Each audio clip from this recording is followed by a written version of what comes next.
Sir एक सवाल मेरे मन में आ रहा है, इनफैक्ट काफ़ी दिन से सवाल है मेरे मन में। जब भी मैं लोगों के पोर्टफोलियो देखती हूँ जो हमारे साथ शेयर होते हैं, या फिर इनफैक्ट वैसे भी फैमिली में देखती हूँ, सर कुछ इन्वेस्टर्स हज़ार रुपए की सिप शुरू करके अपने पोर्टफोलियो में जो है दर्जन भर फंड भर लेते हैं। मतलब इतनी लंबी लिस्ट बन जाती है, सब में हज़ार की सिप चल रही है। सर पोर्टफोलियो में कितने फंड एक्चुअल में होने चाहिए, एक सही मात्रा क्या होनी चाहिए?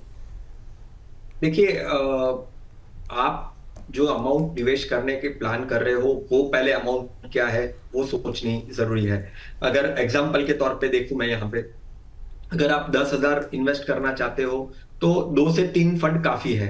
अगर आप 20-25 हजार निवेश करना चाहते हो तो फिर 3-4 फंड सही है। और अगर आप 50,000 के आसपास या 1 लाख के आसपास आप निवेश करना चाहते हो तो 5-6 फंड सही है। तो अमाउंट के रिलेटेड आपके आपके फंड होने चाहिए। बट अगर आप ओवरऑल देखें तो 5-6 फंड और ज्यादा से ज्यादा 7 फंड अगर आपके पोर्टफोलियो में रहेंगे तो भी एक अच्छा खासा पोर्टफोलियो डिफरेंट कैटेगरीज के, डिफरेंट एएमसीज के, आपका एसेट एलोकेशन, आपका डाइवर्सिफिकेशन को ध्यान में रखते हुए 6-7 फंड भी काफी होते हैं एक पर्टिकुलर पोर्टफोलियो में।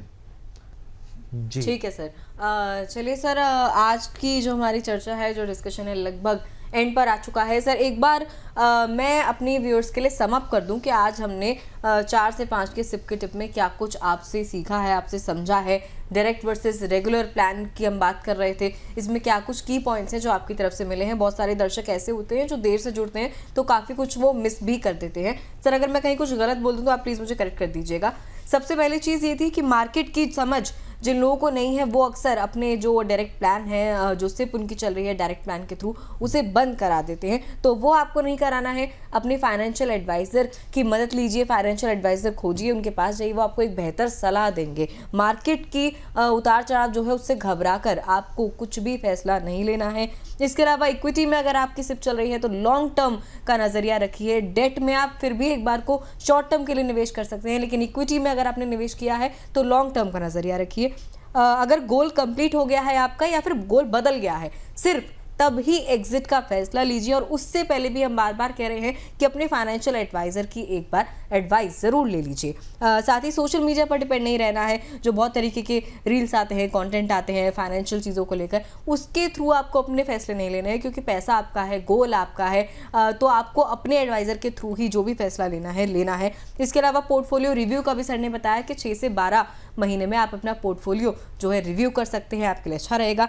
साथ ही एक बहुत ज़रूरी सवाल आज ये था कि कितने फंड किसी के भी पास होने चाहिए। लोग छोटी छोटी अमाउंट के बहुत सारे फंड्स लेते हैं, पोर्टफोलियो को बहुत ज़्यादा भर देते हैं। तो जैसा कि हमें आज विरल सर ने बताया कि 6 से 7 फंड किसी के लिए भी इनफ रहते हैं। देखिए दिव्या, इसमें सिर्फ एक ही बात मैं ऐड करूंगा जो मैंने सोशल मीडिया के पॉइंट ऑफ व्यू से कही।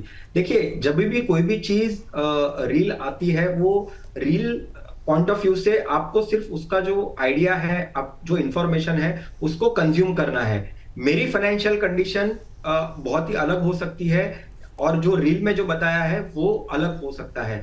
वो जो बताते हैं वो एक जेनरिक बताते हैं, जेनरिक इंफॉर्मेशन होता है। मेरे लाइफ से कितना रिलेट होता है वो मुझे समझना है, वो अंडरस्टैंड करना है और फिर ही फैसला लेना है।